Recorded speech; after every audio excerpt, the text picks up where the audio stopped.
साथ ये मनीष जी हैं। ये खरहड़ा पंचायत एक बांका जिले में है, बिहार में, वहाँ के मुखिया हैं। तो नमस्कार मनीष जी, धन्यवाद आप अपना समय दे रहे हैं। मनीष जी एक्चुअली MBA किए हुए हैं और ये मुंबई में अपना काम कर रहे थे एक बिजनेस में, और इनकी माँ बीमार हो गई, उसके कारण इनको वापस गांव जाना पड़ा और बहुत समय वहाँ पे लगाए, तो लोगों से मिलना जुलना हुआ इनका। फिर गांव से तो पले बड़े ही हैं, तो गांव को तो जानते ही हैं, लेकिन फिर दोबारा गांव से इनका कनेक्शन हुआ और वहाँ के दुख तकलीफ को समझ करके ये फिर डिसाइड किए कि ये सरपंच बनेंगे। तो 2016 में इन्होंने मुखिया का चुनाव लड़े और वो 63 वोटों से हार गए, बट इनका मन नहीं हारा और ये दोबारा 2021 में सरपंच मुखिया बनने के लिए चुनाव लड़े और फिर ये जीत गए और तब से ये मुखिया हैं। तो मैं तो आपसे ये पूछना चाह रहा था कि आप मुखिया बने क्यों? मतलब इतना लोग सब दिल्ली बम्बई बाहर जाते हैं पैसे कमाने के लिए, अब वापस गांव चले गए और वो भी आप मुखिया बनने के लिए, ऐसा क्यों हुआ? देखिए, जब मैं मुंबई में था तो वहाँ से मैं अपनी पढ़ाई MBA की, तो MBA करने के दरमियान में गांव आते जाते रहता था, तो देखता था लोगों को छोटी छोटी समस्या का सामना करना पड़ता है। अच्छा। चूँकि गांव से कनेक्ट होने के चलते मुझे वहाँ के बारे में, वहाँ के लोगों की जो मुख्य समस्या, उनका भी पता चलते रहता था। तो वहाँ क्या था कि वहाँ लोगों को ये लगता था कि जो लोग वहाँ का डेवलपमेंट के बारे में वो जो सोच रखते थे कि रोड और नाला ये सब बन गया, वही विकास हो गया। अच्छा। जबकि ये तो है नहीं, क्योंकि लोगों का, गांव के लोगों का ज़्यादा पैसा स्वास्थ्य के इसमें बहुत पैसा खर्च हो जाता है उनका। अच्छा। तो वहाँ पर रहे तब आपको ये पता चला है सब चीज़? गाँव में मैं आते जाते फिर मुझे पता चला। तब तो आपको और वापस जाना चाहिए था पैसे कमाने, क्योंकि स्वास्थ्य में इतना लगता है। रुक क्यों गए वहाँ? वहाँ के लोगों को स्वास्थ्य का लाभ दिलाने के लिए, कि क्योंकि मेरे दादाजी भी मुखिया थे। अच्छा। वो 35 साल तक लगातार मुखिया रहे थे। अच्छा। तो वो एक ये था लोगों की हेल्प करना, ये तो शुरू से ही था। अच्छा। जीन में ही था वो। तो इसलिए आप मुखिया बनने के लिए डिसाइड कर लिए, बट हार गए, उसके बाद छोड़ देते, फिर मुखिया दोबारा क्यों बन गए? देखिए, हारने के बाद जब मैं चुनाव हारा, मैं मुखिया इसलिए चुनाव में लड़ा था कि लोगों का जो छोटी मोटी समस्याओं का सामना करना पड़ता था, उनको ना करना पड़े, इसके लिए मैं मुखिया बना था। बिल्कुल। तो आप 2021 से मुखिया बने हैं। आप एक चीज़ ऐसा कुछ बताएंगे जिसके कारण आपको लग रहा है कि आप बहुत ही तहे दिल से कुछ मुखिया का रोल अदा किए हैं? ऐसा कुछ एक काम जो आप बता सकते हैं जो जनता के लिए किए आप? बिल्कुल। मैं मुखिया में जीतने के बाद 2021 में मैं जीत के आया, तो मैं स्वास्थ्य पे उसमें मैंने काम किया, स्वास्थ्य के क्षेत्र में। क्यों? गांव वाले को तो रोड और पुलिया बनाना था, आप स्वास्थ्य में क्यों जुड़ गए? क्योंकि उनका ज़्यादा पैसा स्वास्थ्य के इसमें खर्च हो जाता था। तो सबसे पहले मैंने उसमें क्या किया कि मैंने कॉमन सर्विस सेंटर का लाइसेंस लिया, लोगों तक पहुंच बनाने के लिए, क्योंकि उनकी समस्या को और अच्छे से बेहतर तरीके से जाने। अच्छा। उसके लिए तो प्रधानमंत्री की योजना, प्रधानमंत्री जन आरोग्य योजना, अच्छा, जिसमें कि उनका आयुष्मान भारत कार्ड बनना होता है। अच्छा। और उनको 5 लाख रुपए तक का एक साल में पूरे परिवार को इसका लाभ मिलता है। वो फ्री इलाज होता है उनका। तो आपके गांव, आपके पंचायत की आबादी तो 15,500 है। बिल्कुल। और 6 गांव हैं आई थिंक वहाँ पे। तो क्या उन सबको इस तरह की योजनाओं के बारे में पता है आपकी जनता को? पता उनको न्यूज़पेपर के माध्यम से और जो टीवी देखते थे उससे भी पता चलता था उनको। बट उनको और जागरूक करने की जरूरत थी। उनको प्रधानमंत्री की तरफ से एक लेटर आया था सबके पास। अच्छा। और वो पंचायत में हर वो पूरे भारत में गया है उनको। लेकिन वो लोग समझते थे कि ये जो मुझे लेटर मिला है इसी से मेरा इलाज हो जाएगा। अच्छा। क्योंकि ये सही है नहीं। तो मैंने लोगों को जागरूक करना शुरू किया कि इस लेटर से कुछ नहीं होगा, इसके लिए आपको आयुष्मान भारत कार्ड बनाना पड़ेगा। तो एक तो आपने जागरूक किया लोगों को, बट काम क्या किया? हेल्थ में कुछ काम हुआ है आपके पंचायत में? सबसे पहले मैंने आयुष्मान भारत कार्ड, उसमें 2000 लोगों का आयुष्मान भारत कार्ड बनाया था। हाँ। उनको मैंने बताया कि जो भी प्रॉब्लम है वो उसका कैसे मतलब आप लाभ ले सकते हैं इस योजना का, वो मैंने सबसे पहले उनका आयुष्मान भारत कार्ड बना के उनका वो बताया। मैंने फिर स्कूल और आंगनबाड़ी में मैंने जगह जगह जाके जांच करवाया। एनीमिया का जांच मैंने इधर करवाया।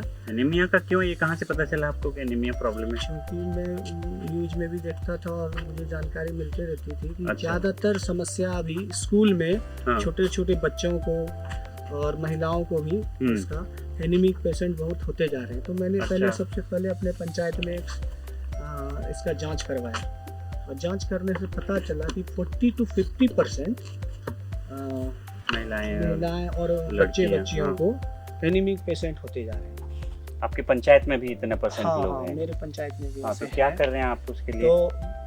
तो जो विभाग से जो अलग अलग जगह स्कूलों से आयरन की गोली दी जाती है, लेकिन वो पर्याप्त नहीं है। तो मैंने उनके लिए आयरन वाटिका लगाना शुरू किया। कहाँ पे आयरन वाटिका लगाए? मैंने अपने गांव में। अच्छा। हाँ, उसमें जिसमें कि आयरन की मात्रा ज़्यादा होती है, जैसे साग और सब्जी, वैसे मैंने लगाया। अच्छा। और उसके बाद फिर मैंने जो मिड डे मील चलता है ना, तो मिड डे मील वहाँ उनको जो भोजन दी जाती है स्कूल में और इसमें, तो वेंडर होते हैं। अच्छा। वेंडर उनको उपलब्ध करवाते हैं। तो मैंने वेंडर से भी बात करवाया। अच्छा। बात करने के बाद उनको कि ये जो आयरन वाटिका मैंने लगाया है, और जगह जगह किसानों को भी इसके बारे में मैंने बताया कि आप ये लगाओ। फिर उनको भी उसका लाभ कैसे मिला मैं बताता हूँ। तो वेंडर से मैंने बात किया, बोला क्या कि आप एक आहार के रूप में इसको भी रखिए ताकि बच्चे को और महिलाओं को इसका लाभ मिल सके और वो एनीमिक ना हो। बहुत बढ़िया, बहुत बढ़िया। तो अच्छा है कि आपने अपने पंचायत में रोड और पुलिया से एटलीस्ट स्वास्थ्य में तो लोगों का ध्यान आकर्षित किया है, क्योंकि आप खुद उससे गुजरे थे तो आपको लगा है बहुत महत्वपूर्ण है। तो शिक्षा, स्वास्थ्य, जल, ये सब बहुत ही महत्वपूर्ण चीज़ें हैं हम सब के लिए, और आप अपने पंचायत में ही कर रहे हैं, बहुत ही अच्छी बात है। बट इसके अलावा भी आप कुछ खेती के लिए कुछ कर रहे हैं? बिल्कुल बिल्कुल। आप कुछ बताएंगे क्या है ऐसा चीज? अभी तक जो हमारे यहाँ खेती होती आ रही है वो पारंपरिक तरीके से खेती कर रहे हैं। मैं चाहता हूँ कि वो टेक्निकली उनको नॉलेज मिले किसान को। और उसके लिए मैं FPO बना के ये काम कर रहा हूँ कि तो जमीन है आपके पास जहाँ पे कॉमन जमीन? कैसे? 100 एकड़ जमीन पे मैं ये प्रयोग करने जा रहा हूँ। और 100 एकड़ जमीन पे क्या प्रयोग करेंगे? ये ऑर्गेनिक फार्मिंग करेंगे। Organic farming. तो किसान सब उससे सहमत हो गए? अभी मैं बहुत सारे किसानों से मैंने बात किया। क्योंकि उनको किसानों को प्रॉपर ट्रेनिंग ले नहीं पाते थे वो। और बिना ट्रेनिंग के वो खेती करते थे। अच्छा। तो उनका पूरा लाभ उनको नहीं मिल पाता था। क्योंकि मैंने इस पे भी काम किया था कि किसान रजिस्ट्रेशन भी मैंने बहुत लोगों का करवाया था। तकरीबन 2000 से ज़्यादा लोगों का उनको, जैसे मैंने बताया था कि सरकारी योजनाओं का लाभ मैंने उनको दिया था। जैसे प्रधानमंत्री किसान सम्मान निधि, जो अगर फसल बर्बाद हो जाते हैं तो प्रधानमंत्री फसल बीमा सहायता योजना, तो उनका फसल बर्बाद ना हो, तो इस सब का लाभ आप ले रहे हैं। बहुत ही बढ़िया। अच्छा मनीष जी, मेरा सवाल आपसे दूसरा है। आप तो बहुत अच्छा काम कर रहे हैं, आप तो इतने इंस्पायरिंग हैं। आपके जैसे यंग लोग यदि शहरों से गांव में जा रहे हैं और गांव के लिए सोच रहे हैं, ये तो बहुत ही बड़ी बात है। मैं भी तो गांव से आता हूं, और आपके जैसे लोग यदि मुखिया का रोल अदा कर रहे हैं तो ये बहुत ही बड़ी बात है। यही तो भारत है कि गांव-गांव में ही हम ये सब कर सकें। तो उम्मीद है कि जो विकसित भारत की कल्पना है वो साकार होगा। तो मेरा सवाल आपसे ये है कि विकसित भारत का जो स्वप्न है उसके लिए पंचायत का रोल आप क्या देखते हैं, और आप क्या ऐसा चीज करेंगे ताकि आपका पंचायत विकसित पंचायत हो? उसके लिए आपको क्या करने की जरूरत है? क्या चुनौतियां हैं, क्या अपॉर्चुनिटीज हैं आपके पास? उसके बारे में यदि आप कुछ बताएं। देखिए, जब मैं मुंबई में था तो मुंबई से गांव आते रहता था, तो मुझे ये पता चलता था कि एक आईएएस हैं, जो कि आईएएस उन्होंने रिज़ाइन देके अपने गांव में मुखिया बन के और वो काम कर रही है। तो मैं सोचा कि ऐसा क्या है जो आईएएस तो वो एक बहुत बड़ा पद होता है, वो छोड़ के वो गांव आके कुछ करने का जज्बा, बस उसी से मुझे प्रेरणा मिलता था कि मैं भी अपने गांव के लिए ऐसा कुछ करूं, जो कि क्योंकि ये भारत तो हम लोगों के गांव के जो है पंचायत के लोगों से भारत बनता है, भारत तो हम ही लोग हैं। बिल्कुल। तो क्या ऐसी चीज़ करने की ज़रूरत है आप पंचायत स्तर पे, ताकि विकास की प्रक्रिया निरंतर आगे बढ़े? क्योंकि हर डिपार्टमेंट तो अपना अपना काम कर ही रहे हैं, बिल्कुल राइट, लगन से, चाहे वो शिक्षा हो, स्वास्थ्य हो, जल हो, ग्रामीण विकास हो, हर के लिए एक डिपार्टमेंट है, लोग लगे हुए हैं। तो पंचायत में क्या होना चाहिए ताकि वो विकास जो है वो हर जन जन तक पहुँचे? देखिए, डिपार्टमेंट तो है ही, लेकिन वो सही तरीके से समाज के अंतिम लोगों तक उसका लाभ नहीं पहुंच पाता है। क्यों? जागरूकता की कमी है, इसकी भी वजह से कुछ प्रॉपर प्लानिंग के हिसाब से भी काम नहीं हो पाता था, इस वजह से। अच्छा। मैंने जब चुनाव जीत के मैं आया तो 1 साल तक मैंने जो काम किया तो वही कहीं रोड नहीं थे, क्योंकि वो योजना में लोग ग्राम सभा जो बहुत ज़रूरी है, वो ग्राम सभा पहले नहीं किया करते थे। पहले के जो मुखिया जी लोग थे हमारे पंचायत में, तो ग्राम सभा को उतना वैल्यू नहीं देते। अच्छा। क्योंकि ग्रामीणों को साथ लेके काम करना, उनकी समस्या क्या है वो सुनना, उससे योजना बनाना, वो नहीं करते थे। मैंने चुनाव जीतने के बाद सबसे पहले मैंने यही किया कि लोगों को जोड़ना शुरू किया, क्योंकि जो समाज में, जो पंचायत में जो विकास होगा, जो काम होगा, वो तो जो भी वहाँ के रहने वाले हैं उनकी जो समस्याएं हैं उनको बखूबी पता है, तो उनसे बेहतर और कौन जान सकता है। तो वो योजना मैंने उन सबके साथ मिलकर बनाया। इसमें पिरामल फाउंडेशन का भी बहुत बड़ा साथ रहा है। फरवरी 2022 में पिरामल फाउंडेशन की एक टीम आई थी। उनका ये पायलट था GPPFT का फॉर्म तैयार करना, ग्राम पंचायत प्लानिंग फैसिलिटेशन टीम। और मुझे भी काम करने में, मतलब मैं सोच रहा था 1 साल तो मैं वही रोड और नाला यही सब बनाने में लगा दिया, और लेकिन मुझे तो कुछ और करना था कि गाँव के लोगों का कैसे पैसा बचे, उनके इनकम, ज़्यादा इनकम कैसे हो, हर घर में कैसे हम उनको लाभ दिला सकें। तो मैंने एक टीम बनाया वो GPPFT का, जिसमें कि हमारे जो प्रतिनिधि हैं, जो वार्ड सदस्य हैं, पंच हैं, सरपंच हैं, सब लोगों को, लाइन डिपार्टमेंट हैं जैसे आशा, आंगनबाड़ी, ANM वर्कर्स हैं, हॉस्पिटल के डॉक्टर्स हैं, स्कूल के टीचर्स हैं, और जो ग्रामीण हैं, उन लोगों को मैंने जोड़ के एक टीम बनाया। अच्छा।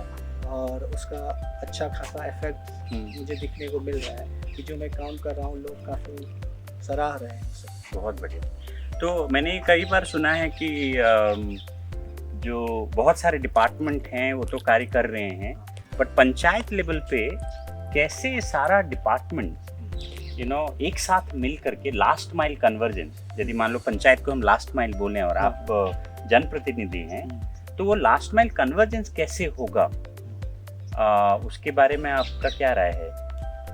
देखिए, हम लोग ये जो कन्वर्जेंस है, ये पंचायत के प्रतिनिधि, और ये जैसे मैंने बोला कि ये जो GPPFT का फॉर्म मैंने तैयार किया है, अभी मेरे पंचायत में जो काम करने के लिए जो फंड है, जैसे मैं इसे आपको समझाने का प्रयास करता हूँ कि 15वीं और षष्ठम राज्य षष्ठम का जो है वो स्टेट फाइनेंस कमीशन है, 15th and 16th finance commission. हाँ, बिहार में तो स्टेट फाइनेंस कमीशन भी है। ये पर्याप्त नहीं है, क्योंकि हम अगर रोड और नाला, 2 नाला बना दें और 1 रोड बना दें तो उसी में पैसा खर्च हो जाएगा। अच्छा। प्रॉपर डेवलपमेंट तो हम और सारा काम तो कर नहीं पाएंगे।